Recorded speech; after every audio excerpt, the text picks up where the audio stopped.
이제 베드로가 두 번째 서신의 그 결론적으로 우리에게 말씀하고 있는 것은 주님의 약속인 그 재림을 준비하는 성도들의 자세에 대해서 이제 말씀을 하고 있습니다. 지난 시간에는 거룩한 행실과 경건함으로 주님의 재림을 준비하라고 이렇게 말씀을 하고 있습니다. 그리고 결과적으로 우리에게 주어질 새하늘과 새 땅을 바라보고 소망하면서 살아야 된다라고 이렇게 말씀을 했습니다. 그럼 오늘 이제 이어서 오늘 결론적으로 또 말씀하고 있는 것은 14절 말씀에 보니까 이것은 다시 주님의 자녀들이 소망하고 힘써서 하는 것에 대해서 말씀을 하고 있습니다. 그러면서 뭐라고 말씀하고 있냐면 점이 없고 흠이 없는 온전한 상태로 살도록 힘써야 된다고 강조를 하고 있습니다. 점이 없고 흠이 없는 상태, 여러분이 한번 생각해 보십시오.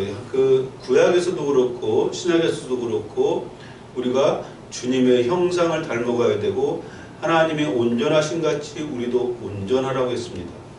그럼 이것이 우리가 스스로 가능한 일이 아닙니다. 이 점이 없고 흠이 없는 그런 상태가 되어지는 것은 바로 예수 그리스도의 보혈의 공로로 우리의 죄가 씻김받았고 의인이 됨으로써 그리스도인의 완전함을 이루게 된다는 것입니다. 우리가 예수님을 믿고 지금 살아가고 있지만 그 하나님께서 우리에게 약속하신 우리를 하나님의 형상으로 회복하기를 원하시는 그 단계까지 아직까지 우리가 부족한 모습이 많은 것 같습니다. 그러나 하나님께서는 예수 그리스도를 통해서 우리를 구원하셨을 때 이미 우리가 하나님의 형상으로 회복될 수 있는 그런 씨앗을 우리 심령 가운데 심으셨다는 것입니다. 그렇기 때문에 우리가 성령 안에서 계속해서 자라가게 되면 그리스도의 장성한 분량이 충만하게 이르게 됐을 때 우리가 주님의 모습과 같은 그런 온전함을 입는 그런 모습으로 변화될 수 있기 때문에 그러한 소망을 갖고 우리가 살아야만 하는 것입니다. 예수님의 육신의 몸을 예수님께서 입으셨다고 하는 것은 바로 베드로전서 1장 19절 말씀에 보면 점이 없고 흠이 없는 어린 양과 같다라고 말씀을 해주고 있습니다. 또한 요한일서 3장 5절 말씀에 보면 그가 우리의 죄를 없애려고 나타나신 것을 너희가 아나니 그에게는 죄가 없느니라 라고 말씀하고 있습니다. 예수님께서 점이 없고 흠이 없는 그러한 모습이셨습니다. 그리고 그 모습은 어떤 모습이냐면 죄가 없는 모습이었다고 하는 것입니다. 바로 예수님은 죄가 없으신 분입니다. 그래서 예수님께서는 하나님께 드리는 제물처럼 점이 없고 흠이 없는 그런 분으로 이 땅에 오셨다고 하는 것입니다. 우리가 바라고 소망하고 힘써야 할 것은 우리를 온전케 하실 예수님을 우리가 바라보고 닮아가야 하는 것입니다. 이것이 우리가 생각할 때는 우리의 이성적으로 생각할 때는 굉장히 불가능한 것이라고 생각을 합니다. 그런데 그 부르심의 그렇지만 부르심의 최종적인 목표는 바로 예수 그리스도를 닮은 온전한 모습으로 우리가 변화되는 그러한 모습입니다. 하나님의 그 온전하신 같이 우리도 온전하게 되는 것을 소망하면서 믿음의 경주를 게을리하지 말아야 하는 것입니다. 그러면서 여기 안 켜놨어. 저기 좀 이거 좀 띄워줘요. 이게 저기 말씀 좀.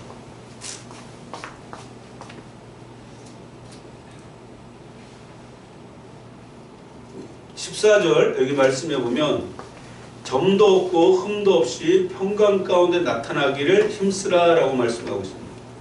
그러면서 점도 없고 흠도 없는 그런 상태에서 무엇을 힘쓰라고 말씀하고 있냐면 평강 가운데 나타나길 힘쓰라 라고 말씀하고 있습니다.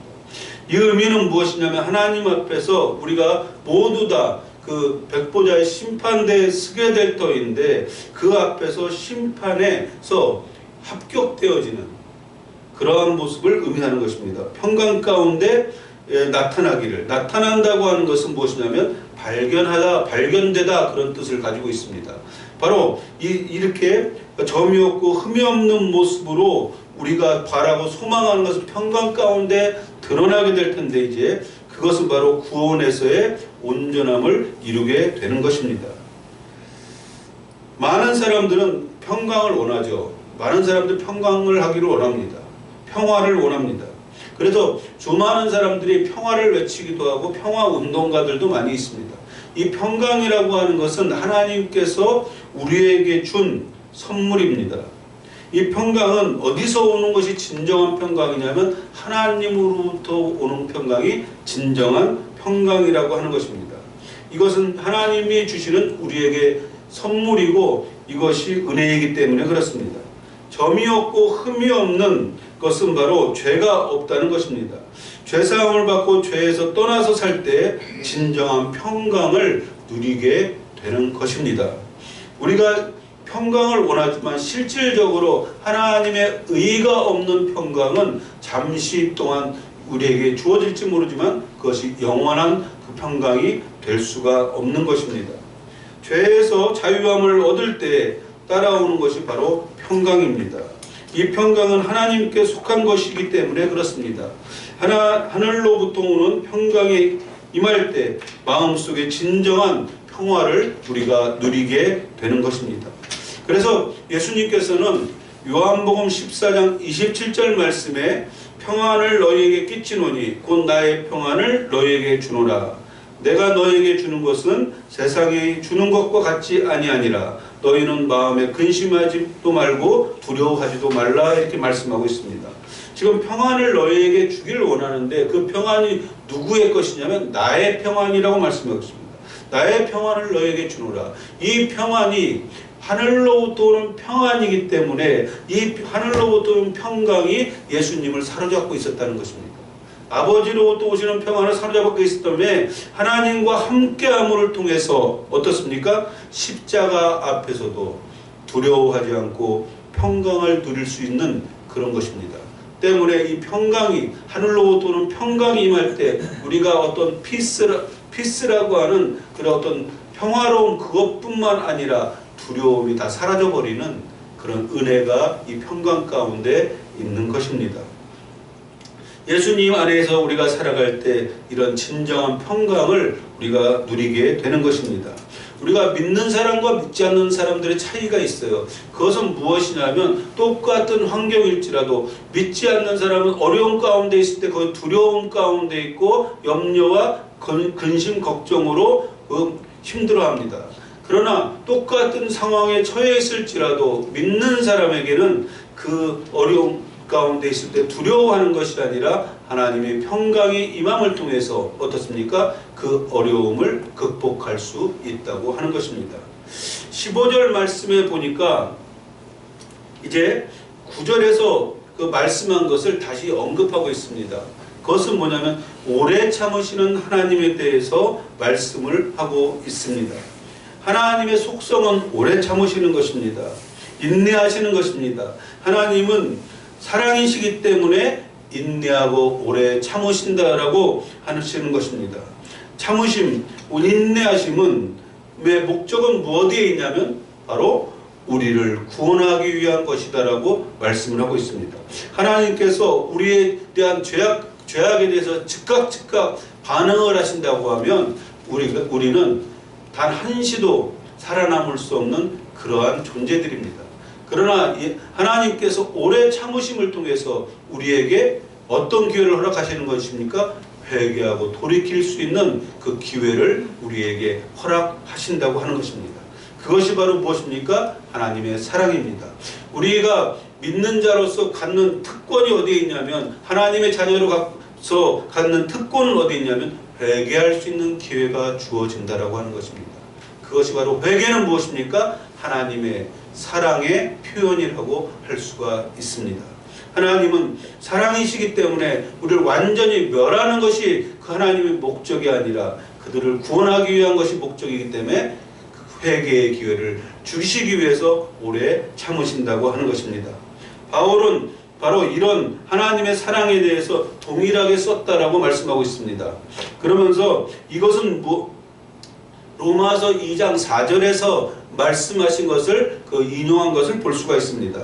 내가 하나님의 인자하심이 너를 인도하여 회개하게 하심을 알지 못하여 그의 인자하심과 용납하심과 길이 참으심을 풍성한 것을 멸시한다라고 말씀하고 있습니다. 바로 사도 바울 또한 그 오래 참으시는 하나님의 은혜를 지금 말씀을 하고 있는 것입니다. 복음의 본질은 동일한 것입니다. 이 사람에 따라서 어떤 사도들의 성향에 따라서 어떤 서신서가 다르게 쓰여질 수 있습니다. 그러나 거기에 내용은 무엇입니까? 복음은 동일하다고 하는 것입니다. 왜 그러냐 하면 바로 한 성령으로 받은 말씀이기 때문에 표현의 차이는 있을지 모르겠지만 복음의 진리, 예수 그리스도의 성품과 예수 그리스도의 모습을 표현한 것은 다 동일하다고 하는 것입니다. 16절 말씀 보면 이제 성경 해석에 대한 태도를 말씀을 하고 있어요. 우리 같이 한번 읽어볼까요? 16절 같이 읽겠습니다. 시작. 또 그런 모든 편지에서 이런 일에 관하여 말씀하시되 그들 중에 알기를 어려운 것이 더러 있으니 무식한 자들과 굳세지 못한 자들이 다른 성경과 같이 그것도 억지로 풀다가 스스로 멸망에 이르느니라. 아멘. 여기서 지금 다시 한번 앞에서도 언급을 했었는데 거짓 선지자들, 거짓 교사들에 대해서 주의하라는 것입니다. 바로 이 말세 마지막 때가 되면 이제 교묘하게 진리를 왜곡하는 거짓 선지자들, 거짓 교사들이 많이 나타날 것을 알기 때문에 진리에 웃두어서 잘 분별할 수 있어야 된다. 그러면서 이게 말씀에 대한 것을 다시 언급을 하고 있습니다. 여기서 보니까 그 중에 알기 어려운 것이 더러 있으니 이렇게 말씀하고 있어요. 지금 사도 바울이 기록한 바울 서신서에 보면 다른 사람들이 오해할 수 있는 내용이 있다는 것입니다. 그것을 제대로 이해하지 못하면 그 오해하게 된다는 것이죠. 그래서 어떤 예를 한번 들어보면 바울이 우리에게 말씀하셨던 이신칭의죠. 바로 믿음으로 말미암아 우리가 의인이 된다는 것입니다. 이 의인이 된다고 하는 것은 우리가 구원을 얻게 된다는 것입니다. 믿음으로 구원을 얻게 된다는 얘기입니다. 근데 이 말씀을 잘못 이해하고 오해하는 경우가 많이 있다라는 거예요. 그래서 이런 그 믿음으로 말미암아 우리가 구원을 얻는다고 했을 때 이것이 어떤 성화의 삶을 부정하는 것이 아님에도 불구하고 부정한다는 것이에요. 그래서 이것을 잘못 이해해서 어떻게 됩니까? 오직 그냥 믿기만 하면 우리가 구원을 얻었는데 우리의 삶과는 상관없다라고 잘못 이해할 수 있다는 것입니다. 그리고 또한 율법으로부터 해방되었다라고 얘기를 하는 거예요. 바로 이것은 우리가 율법으로서 완전히 멀어진 것이 아니라 우리가 예수 그리스도를 믿음으로 말미암아 구원을 얻었을 때 이 율법을 초월한 삶을 사는 것입니다. 율법에 매이는 삶이 아니라 율법에서 자유한 삶을 사는 것은 율법을 안 지켜도 된다는 것이 아니라 율법뿐만 아니라 더 큰 하나님의 사랑 가운데 하나님의 거룩함을 드러내는 삶을 살아야 된다는 것을 말씀해주고 있는 것입니다. 그리고 또한 이러한 것들을 잘못 해석해서 도덕 폐기론을 얘기를 하는 거예요. 도덕적인 삶은 다 필요 없다는 거예요. 우리의 육신의 삶은 다 필요 없는 것이고 우리가 어떤 이 땅에서 지켜야 될 어떤 도덕적인 것들은 다 필요 없는 것이다. 왜냐하면 우리의 구원은 영에 있기 때문에 우리가 예수 그리스도를 믿음으로 말미암아 이제 영적으로 구원을 받았기 때문에 우리의 육신의 모습은 다 필요 없다는 것입니다. 그 당시에 초대교회 때 영지주의자들이 이런 것들을 잘못 이해해서 주장했던 내용들입니다. 근데 이러한 거짓 교사들의 그 가르침이 초대교회뿐만 아니라 이 시대에도 똑같이 만연하고 있다고 하는 것을 우리가 경계를 해야 되는 것입니다.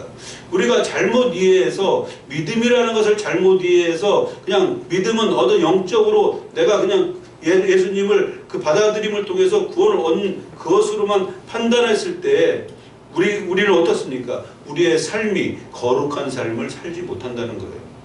성화를 이루지 못한다는 것입니다. 어떤 분들은 이렇게 주장을 합니다. 그러면 그렇게 성화를 계속해서 강조를 하면 그러면 행위 구원이냐 그렇게 주장하는 사람들도 있어요. 그렇지 않아요. 행위 구원은 잘못된 교리입니다. 왜냐하면 행위로 구원을 얻는 것이 아니라 예수 그리스도를 믿음으로 말미암아 우리가 구원을 얻는 것입니다. 그러나 성경에는 분명히 행위 심판이라는 것을 계속해서 얘기를 하고 있어요. 그럼 우리가 구원을 얻은 믿음의 사람으로서 어떻게 살아야 될 것이냐, 그것이 굉장히 중요하다는 것입니다. 그럼 바로 구원받은 백성으로서 우리를 거룩하게 하신 하나님의 뜻에 따라서 거룩한 삶을 살아가는 것이 바로 그 성화에 대한 삶입니다. 그러한 것들을 분명히 우리가 알아야만, 그것을 분명히 우리가 기억하고 그것을 알고 있어야만 우리가 어둠의 세력 거짓 교사들의 가르침에 우리가 빠지지 않게 됩니다. 거짓된 해석과 가르침에 빠지지 않기 위해서는 우리에게 무엇이 필요합니까? 분별할 수 있는 능력이 필요해요. 근데 분별은 어떻게 가능합니까? 내 이성적인 지식으로 분별이 가능한 것이 아니라 성령이 주시는 지혜의 영을 통해서, 성령의 지혜의 영을 통해서, 지식의 영을 통해서 우리가 분별이 가능하다고 하는 것을 알아야 됩니다. 진리를 왜곡하는 무식한 자들과 굳세지 못한 자들을 주의하고 경계해야 된다라고 말씀을 하고 있습니다. 여기 무식한 자라고 하는 것은 사도로부터 영적인 진리를 배우지 못한 사람들이라는 거예요. 그 사람 자신의 지식으로 인해서, 자신이 지식이 풍부함을 인해서 자신이 무식한 사람이 아니라 굉장히 현명하고 지혜로운 사람이라고 생각할지 모르겠지만, 지금 성경에서 말씀하고 있는 무식한 자는 어떤 자냐면 영적인 세계를, 영적인 진리를 모르는 자들이 무식한 자라는 거예요. 그러면서 자신이 똑똑하다고 생각하지만 영적인 세계에 대해서 모르는 무식한 자들과 또 굳세지 못한 자들과 같이 그 성경을 잘못 해석했을 때는 그들이 어떻게 된다고 말씀하고 있습니까? 멸망에 이르게 될 것이다 라고 말씀하고 있습니다. 굳세지 못한 자라고 하는 것은 뭐냐면 믿음의 뿌리가 내리지 않았다는 거예요. 씨 뿌리는 자의 비유가 있지 않습니까? 그래서 씨를 뿌렸지만 그것이 뿌리를 내려야만 열매를 맺을 수가 있는데, 성장하고 열매를 맺을 수가 있는데, 굳세지 못하다고 하는 것은 바로 믿음의 뿌리가 내리지 않은 사람을 얘기를 하는 것입니다. 복음을 받았긴 받았지만 믿음의 뿌리를 내리지 못해서 믿음이 온전케 쓰지 못하는 거예요. 하나님의 말씀에 대한 기초적인 지식조차도 제대로 없는 사람들을 얘기를 하는 것입니다. 그러므로 자신의 육신적인 지식만을 의존해서 영적인 말씀을 풀려고 하니까 어떻게 됩니까? 진리를 비방하게 되고 또 진리를 왜곡하게 된다고 하는 것입니다. 이것들을 경계해야 된다라고 말씀하고 있습니다. 그리고 이것을 또 16절에 보니까 억지로 그것도 억지로 풀려다가 스스로 멸망에 이르느니라 그랬어요. 억지로 푼다라고 하는 것은 말씀을 왜곡하다, 그 말씀을 비비꼬다, 그런 뜻이 있어요. 그러니까 말씀을 왜곡하는 것입니다. 이런 사람들의 결국은 어떻게 됩니까? 멸망에 이르게 된다. 구원을 얻지 못하고 지옥불에 던져질 수밖에 없다라고 말씀을 하고 있는 것입니다. 17절 말씀 우리 같이 한번 읽어볼까? 17절 같이 읽어보겠습니다. 시작. 그러므로 사랑하는 자들아, 너희가 이것을 미리 알았은즉 무업한 자들의 미혹에 이끌려 너희가 굳은 데서 떨어질까 삼가라 그랬습니다. 너희가 이미 진리를 예수 그리스도에 대해서 사도들로부터 배워서 알고 있다라는 것입니다. 이것을 미리 알았다는 것이요. 근데 무업한 자들의 미혹에 끌려서 우리가 떨어질 수 있기 때문에 항상 주의하라고 지금 우리에게 경고를 하고 있습니다. 주님은 직접 말씀하셨어요. 직접 뭐냐면 나는 길이요 진리요 생명이다라고 말씀을 하셨습니다. 진리는 오직 예수님밖에 없는 것입니다. 우리가 믿음의 자녀들이 오직 내세워야 될 것은 오직 예수 그리스도밖에 없는 것입니다. 교회가 다른 것들로 인해서 가득 차 있다고 하면 그것은 진정한 교회가 교회라고 할 수 없습니다. 교회는 오직 예수만 나타나야 되고 예수만 드러나야 되고 예수만 전해져야 되는 것이 교회인 것입니다.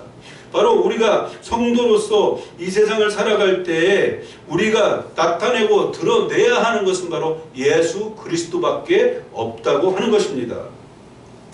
거짓 선생들의 특징이 있어요. 특징은 뭐냐면 예수 그리스도가 진리임을 부정하는 것입니다. 그래서 예수 그리스도의 신성과 인성을 부정하는 것이죠. 예수님은 완전한 인간이셨고 완전한 신이셨다고 하는 것입니다. 그것을 두 가지를 우리는 확실하게 믿어야 되는 것입니다. 이 땅에 와셔서 행했던 모든 것들, 어떤 우리 인간이 할 수 없는 초월적인 초자연적인 역사를 일으킨 것은 하나님 예수 그리스도가 하나님 신이시라고 하는 것을 나타내는 것이고, 특히 예수님께서 사망의 권세를 깨뜨리고 부활하신 그 능력을 통해서 예수님이 신이시라고 하는 것을 나타내는 것입니다.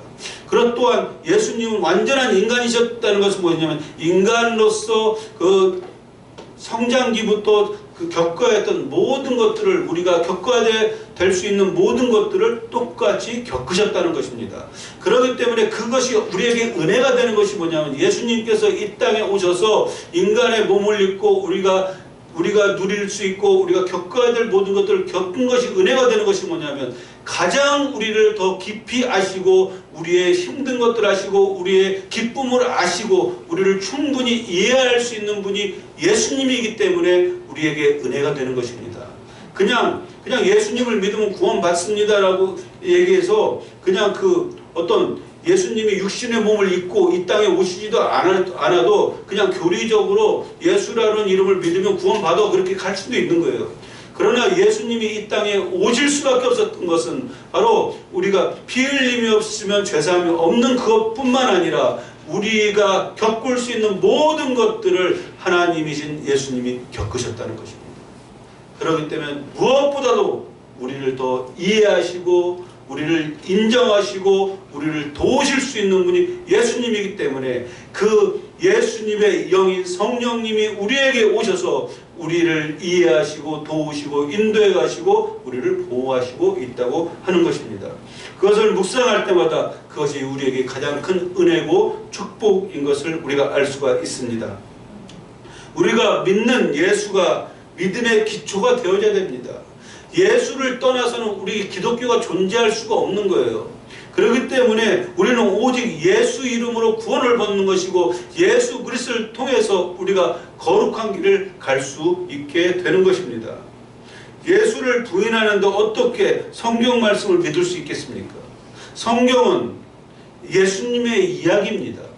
구약은 오실 예수님을 기록한 것이고 복음서는 오신 예수님의 사역을 기록한 것이고 신약 성경은 무엇입니까? 다시 오실 예수님을 기록하고 있다고 하는 것입니다. 그렇기 때문에 예수님을 떠나서는 예수님을 인정하지 않고서는 성경 말씀을 제대로 믿을 수가 없는 것이죠. 믿음에서 멀어지지 않기 위해서 믿음의 주여 우리를 온전케 하시는 주 예수만을 믿고 의지하고 우리가 바라보며 살아가야 될 줄 믿습니다. 주님을 믿는 지식에만 머무르면 우리가 유혹을 받고 유혹에 넘어질 수밖에 없다는 거예요. 사람들은 예수님에 대한 지식은 많이 있을 수 있어요. 예수님에 대한 인포메이션을 많이 갖고 있을 수 있습니다. 예수님이 어디서 태어나셨고 어떻게 돌아가시고 다 알고 있어요. 그렇지만 그 지식이 우리를 구원하지 못한다는 거예요. 예수님이 나를 구원하신 것은 내가 예수 그리스도를 구세주로 받아들이고 그분이 우리 심령 가운데 자리하심을 통해서 그분과 날마다 동행하는 그 은혜의 삶을 통해서 우리가 구원을 이루는 것입니다. 우리의 믿음은 주님의 말씀으로 사는 순종하는 믿음과 행함이 있는 믿음을 통해서 살 때 우리의 믿음이 견고해지는 것입니다. 주님과 동행하는 삶을 통해서 믿음이 견고해질 수밖에 없는 것입니다. 그래서 요한복음 14장 21절 말씀에 보면 나의 계명을 지키는 자라야 나를 사랑하는 자다라고 말씀하셨어요. 개역개정에서는 이렇게 말씀을 하고 있는데 이제 개역성경에서 뭐라고 기록을 했냐면 나의 계명을 가지고 지키는 자라야 나를 사랑하는 자다라고 말씀하고 있어요. 어떤 차이가 있습니까? 그 개역개정, 지금 우리가 많은 사람들이 보고 있는 개역개정에는 나의 계명을 지키는 자라야 나를 사랑하는 자다. 하나님의 계명을, 예수님의 말씀을 지키는 자라야 나를 사랑하는 것이다. 그것을 대할 때 우리가 다 이해하고 알잖아요. 그 계명을 지켜야 된다. 근데 그것을 지키지 못할 때 우리는 얼마나 답답하고 때로는 낙심하고 좌절합니까? 근데 이 해석이 조금 모자라는 부분이 있어요. 뭐냐면 개역성경에는 뭐라고 이렇게 했냐면 나의 계명을 가지고 지키는 자라야라고 그랬어요. 우리한테 계명을 지켜라 그러면 우리는 부담이 되고 힘들어요. 근데 그것을 자연스럽게 계명을 지킬 수 있는 것은 뭐냐면 주님의 말씀을 가지고 있을 때, 주님의 말씀이 내 안에 가득 차 있다는 거예요. 주님의 말씀이 내 마음판에 새겨 있다는 거예요. 그럴 때 어떻습니까? 그 말씀대로 살기가 편한 거죠. 자연스럽게 드러나게 되는 거예요. 내 계명을 가지고 지키는 자라야 그 사랑하는 자다라고 말씀하고 있습니다. 그렇기 때문에 주님의 말씀을 내가 마음에 새기는 것이 우선순위가 되어야 된다는 거예요. 내 안에 진리의 말씀이 충만해야만이 자연스럽게 그 말씀대로 따라서 순종하는 그런 삶을 살 수 있게 된다고 하는 것입니다. 그래서 내 안에 예수에 대한 사랑이 있어야 말씀으로 지켜 행하는 일이 가능해진다고 하는 것입니다. 믿음에서 떨어지지 않게 하기 위해서 뭐라고 말씀하고 있습니까? 삼가하라라고 말씀하고 있습니다. 10절에 떨어질까 삼가하라라고 말씀하고 있어요. 삼가하라라고 하는 것은 경계하라는 말입니다. 이 경계하라고 하는 말씀은 어떤 일회성이 아니에요. 일회적으로 내가 한번 조심해야지 그게 아니라 그것도 무엇입니까? 계속해서 꾸준히 주님이 오시는 그날까지 우리가 삼가해야 된다라고 지금 말씀을 하고 있는 것입니다. 진리를 왜곡하는 거짓 교사들의 가르침에 대해서 분별할 수 있어야만 합니다. 분별이 가능한 것은 진리이고 생명 되신 예수님 안에 내가 거했을 때 분별이 가능한 것입니다. 우리가 주님 안에 거한다고 하는 것은 무엇입니까? 주님과 연합되어지는 것이고 바로 주님과 날마다 동행하는 삶을 살 때에 가능하다고 하는 것입니다. 18절 말씀 우리 같이 한번 읽어보겠습니다. 같이 읽겠습니다. 시작. 오직 우리 곧 주 예수 그리스도의 은혜와 그를 아는 지식에서 자라가라. 영광이 이제 영원한 날까지 그에게 있을지어다. 아멘. 여기서 믿음의 자녀들인 성도들의 믿음이 어떻게 된다고 자라가야 된다, 성장해야 된다라고 말씀을 하고 있습니다. 아이가 태어나서 자라가면 그 당연히 성장을 하는 것이죠. 거짓된 가르침에 대항해서 분별할 수 있기 위해서는 어떻게 해야 됩니까? 신앙이 성장을 해야 된다라고 지금 우리에게 말씀하고 있는 것입니다. 어린아이는 어떻습니까? 어린아이와 성인의 성장한 사람의 특징은 뭐냐면 분별력이 있고 없고예요.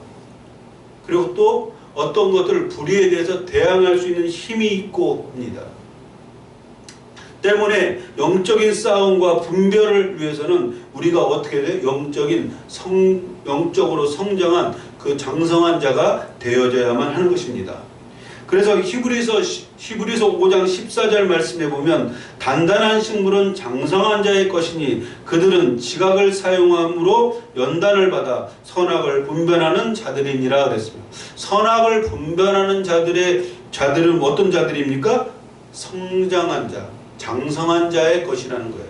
장성한 자는 선악을 분별한다고 말씀하고 있습니다. 여기서 근데 지각을 사용함으로 그랬어요. 지각을 사용한다고 하는 것은 무엇이냐면 영적인 분별하는 능력이 지각인데 그것을 계속해서 우리가 사용하는 거예요. 그래서 연단을 받아 그랬습니다. 연단을 받는다고 하는 것은 그것을 훈련하는 것을 의미합니다. 그러니까 우리가 지각을 사용해서 연단을 받는다고 하는 것은 영적인 분별력을 능력을 키우기 위해서 계속해서 훈련하는 거예요. 그랬을 때 영적인 분별의 훈련을 통해서 선악을 분별할 수 있는 것이 가능해진다라고 말씀을 하고 있습니다. 그러면 여기서 선악이라고 하는 것은 무엇일까요? 이것은 바로 인간이 만든 어떤 법이나 어떤 규정이나 어떤 질서에 대해서 선악을 분별하는 것이 아니라 하나님의 영역에서 선악을 분별하는 영적인 능력을 의미하는 것입니다. 우리가 선악이라고 하는 것은 우리 인간적인 관점에서 선악을 보면 어떻습니까? 우리 인간들이 만들어 놓은 규범들이 있어요. 거기에 대해서 어긋나면 그 악한 것이고 그냥 그것에 잘 지키며 살면 선한 것이에요. 그러나 영적인 영역에서 하나님의 관점에서 선과 악은 다르다는 것입니다. 어떤 어려운 사람이 있는데 그 사람을 내가 이 세상에서 살아갈 때 그냥 도울 수도 있고 돕지 않을 수도 있어요. 그죠? 근데 그 돕지 않는다고 해서 그것이 어떤 죄가 되진 않아요. 근데 하나님의 관점에서 본다고 하면 하나님은 이웃을 내 몸과 같이 사랑하라고 그랬잖아요. 그렇기 때문에 그 사람을 돕지 않는다고 하면 죄가 된다는 거예요. 그러니까 선악을 분별하는 기준이 다른 것입니다. 인간적인 관점에서 선악을 분별하는 것과 하나님의 관점에서 그 선악을 분별하는 것이 다르다는 거예요. 그렇기 때문에 우리가 영적으로 장성한 자로서 하나님께서 원하시는 선악을 분별하는 것은 무엇입니까? 바로 인간이 만들어놓은 어떤 규약이나 규범을 초월한 하나님의 거룩함을 드러내는 그런 모습으로 나타날 수밖에 없다는 것입니다. 진리를 왜곡하고 거짓된 가르침으로 영적으로 분별하고 그 선악을 분별하려면 성숙한 신앙인이 반드시 되어야만 가능한 것입니다. 선악의 분별은 성숙한 장성한 자의 몫이기 때문에 그렇습니다. 그럼 우리가 그렇게 성장하고 자라가야 되는데 어떻게 자라가라고 말씀하고 있습니까? 그럼 바로 그리스도의 은혜와 그를 아는 지식에서 자라가라고 말씀하고 있습니다. 이것은 원어에서 뜻을 보면 무엇이냐면 구주 예수 그리스도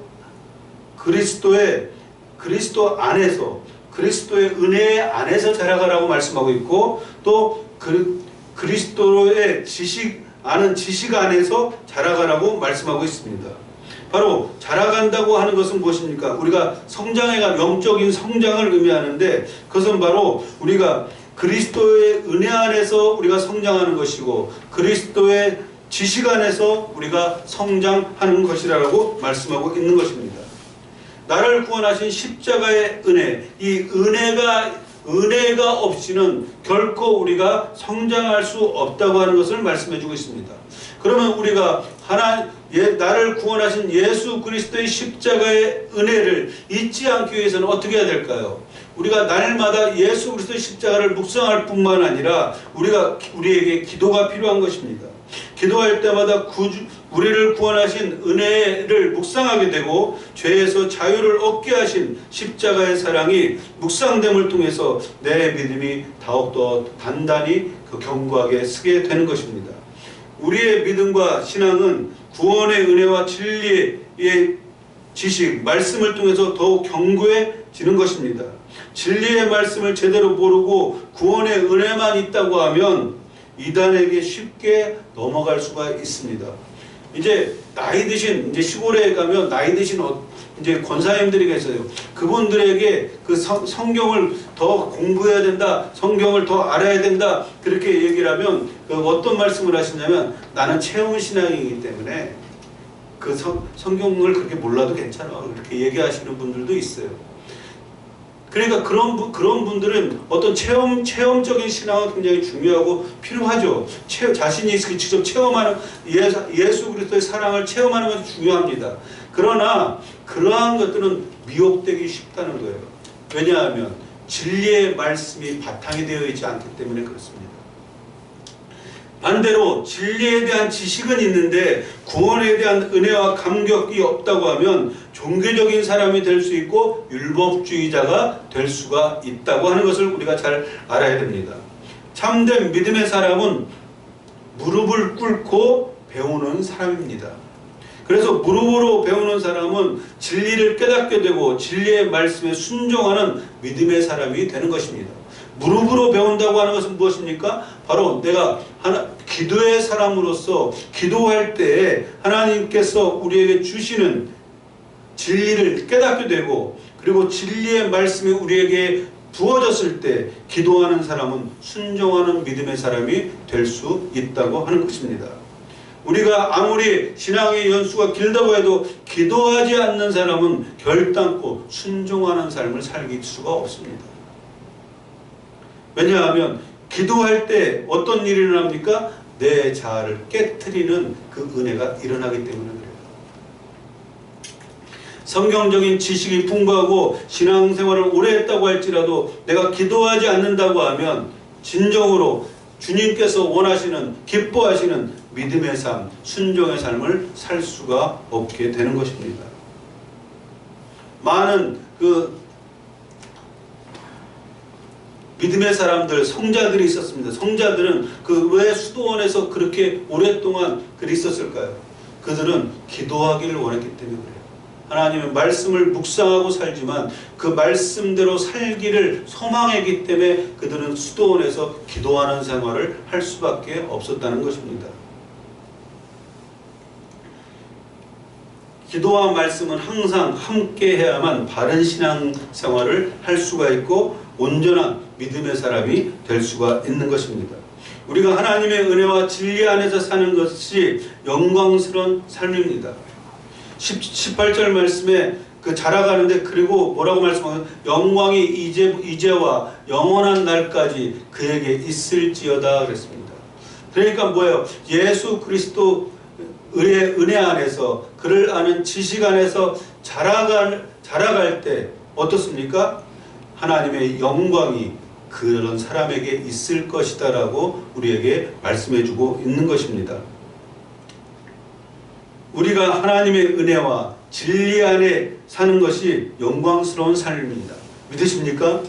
우리가 영광스러운 삶이라고 하면 어떤 하나님을 대면하고 영광을 대면하고 그런 것이 아니라 그것은 되게 중요한 것이지만 우리가 분명히 알아야 될 것은 내가 예수 그리스도를 믿음으로 구원을 받았을 때 이미 우리는 영광 가운데 들어가 있다고 하는 것입니다. 바로 예수 그리스도의 영광이 우리를 구원하신 것이기 때문에 그렇습니다. 그래서 우리가 하나님의 자녀가 된 것도 이미 하나님의 영광 가운데서 이루신 은혜라고 하는 것입니다. 그렇기 때문에 우리가 이것을 믿고 이 믿음 안에 있다고 하면 어떻습니까? 하나님을 영광 가운데 대면하기를 소망하는 거예요. 이미 영광이 우리 안에 와 있기 때문에 더 하나님을 얼굴과 얼굴을 맞댈 수 있는 그런 영광의 날을 소망할 수밖에 없다는 것입니다. 우리가 영광스러운 삶을 영광의 영역에서 살도록 부르시고 우리를 구원하셨다는 것입니다.